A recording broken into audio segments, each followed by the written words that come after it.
Hello, it's Scott Manley here, playing around with cargo planes again. I mean, if you've played with Ferram Aerospace, you'll recognise this as the Husky. And if you've played with aircraft before, I'll bet you've done this. You've strapped some solid rocket boosters on aircraft to see just how they help with things like takeoff, for example. Here we are, we're spooling up with the brakes on. Once we get to 100%, we're going to cut the brakes. And for some reason, they take a while to disengage, but eventually they roll down the runway, we fire the engine, we take off at ridiculous speed. Now, of course, this is actually a genuine, there is a real-world parallel to this. It's called RATOL or JATO, depending upon which system you're talking about. But generally, they're both using solid rocket boosters.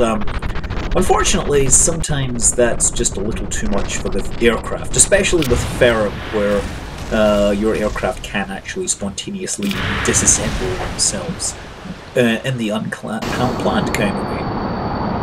Of course, you know, if you're a little more careful and use the trim to actually fly the aircraft, then you can actually do some quite amazing things, like get up into straight vertical climbs with all the engines running. Once you're out, oh crap, no. Yes, wow! They didn't even know what hit them there, huh? Especially since that cockpit has no windows at this time. No. If you fly a little better, you can actually get up to some reasonable altitude. And, well, I also have deadly re-entry installed on this, so unfortunately for this aircraft, it doesn't quite hold together through the stress of the heating and the re-entry and everything else. Just the poor cockpit just flying there. No. The real reason I'm doing this is not because of the jet-assisted takeoff. Everybody's done that. No, I want to do rocket-assisted takeoff and landing. And this is actually, I'm trying to implement something called Operation Credible Sport.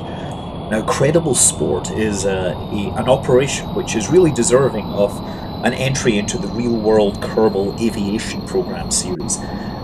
It was a response to the hostage crisis of the late 1970s, early 80s, where 52 American hostages were held in the US Embassy after the Iranian Revolution. They were held for like over a year, and it was a big thing, basically, you know, big news for a long time.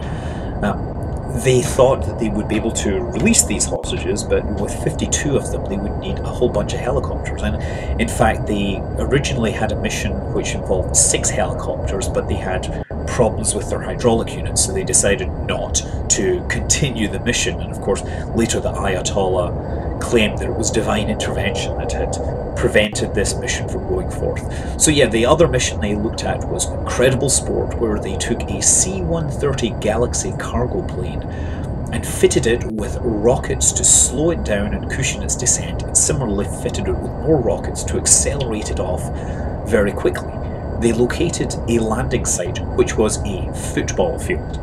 Now, a football field is not the largest place in the world. It's much shorter even than aircraft carriers, right? But they thought that with all these modifications, they would be able to land a cargo aircraft carrying a special forces unit in this area and turn it around and then be able to take off again. So this is my attempt to replicate this, and you can see I've strapped solid rocket boosters onto the wings. I've strapped Sepatrons all around those fuel tanks on the side.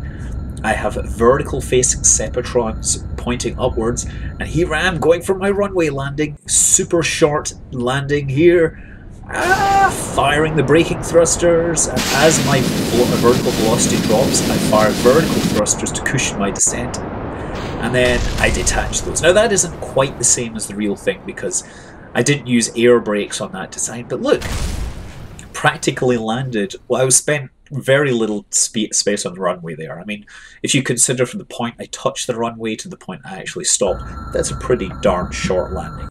But I think I can do a whole lot better. Anyway, time to take this thing off. Unfortunately, you know, taxiing this thing in a circle isn't an option, so we're just going to show how quickly it can take off. So when the thing starts moving, we fire the engine, we fire the vertical engines, and we are off, like, almost instantly, and almost into a vertical climb. This thing is nuts. So there's no doubt that it can take off. No, the landing is really hard, but it is possible. Although you'll see the number of failed attempts I had later. Let's, of course, do a nice victory roll there, showing things off. That was not an easy operation, by any means. Of course, I gotta mention that there is like a whole conspiracy theory, the October surprise conspiracy theory that I don't know what evidence supports it, but there's a whole theory that the hostage release was delayed until the day after Reagan's inauguration. And yes, you could talk that over amongst yourselves, but certainly I'm not going to argue one way or another. At least with the moon landing hoaxes, I can usually shoot down their theories with actual science. And here we are, of course, coming in for a landing, just so you can see how long this thing actually takes from a real landing. Much, much further, slamming on the brakes, and yeah, it takes a really long time. It takes more than the length of a single football field. But that's it. That was a complete mission, a simulated mission where we took off under normal jet power. We landed using the special rockets.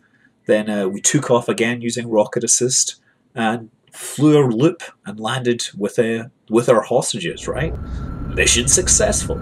Now, I decided to actually demonstrate the notion of where we would be coming in over the top of the stands of a football field. So we tried to like fly over a building and then land, and mostly managed to get away with it.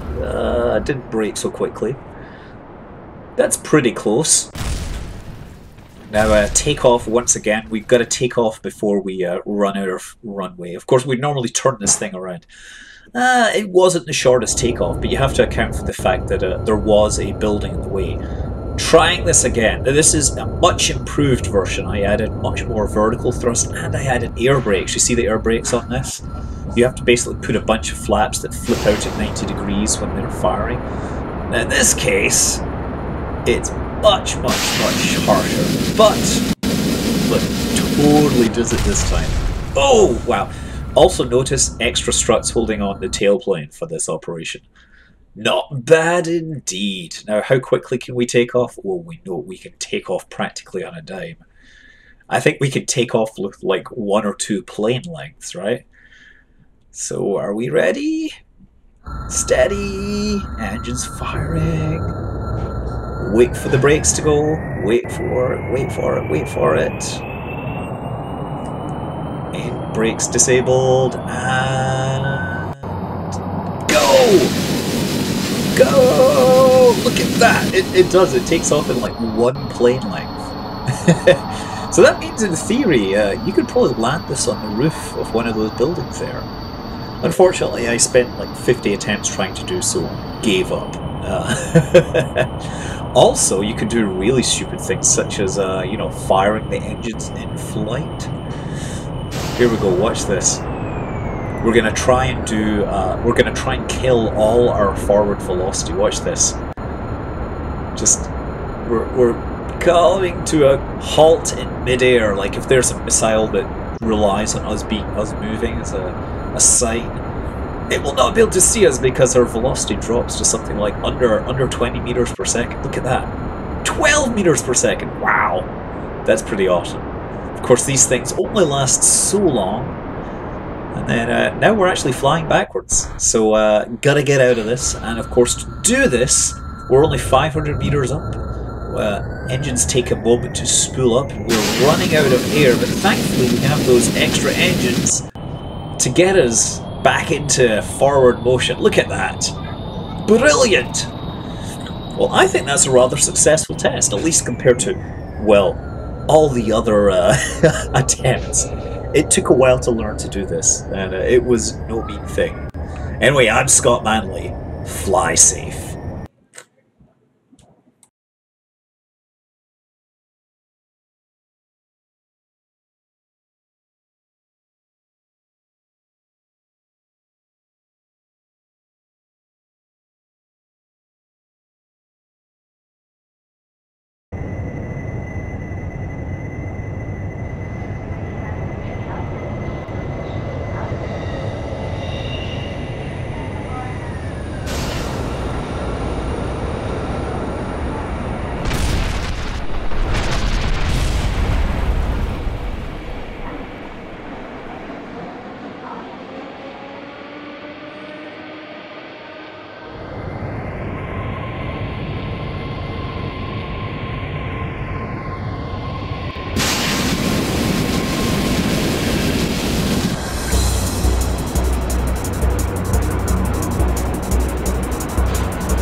holds out a cup.